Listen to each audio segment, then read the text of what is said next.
if like we look at what is really happening on the ground, we see first is the military junta's lack of capacity to deal with such disaster. Mm-hmm. Second is lack of empathy for the people.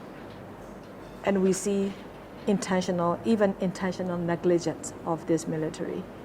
Or even to some extent, like in order for the affected communities or the earthquake victims to get necessary rescue or the relief, we are seeing like even more intentional, not only negligence, but also it's sort of like a revenge.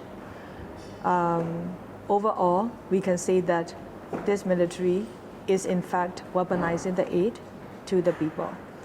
Why do we say that they are weaponizing aid? Is because we see that the aid from both local and international are not able to flow to the needing people in time, in the very moment when the people could still save people's lives.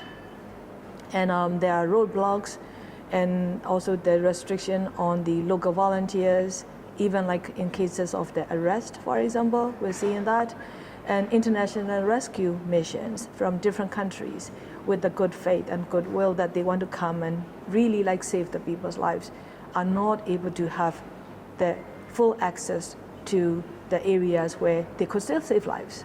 So I think it's a very intentional move by this military junta in how they block, obstruct the international aid and also the assistance rescue missions.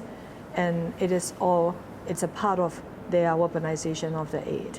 And in fact, like we're even now very worried as they just announced to hold the election by December 2025, which is, of course, they already announced it before as well. But now, right after not even 2 weeks after the devastating earthquake, they announce it again.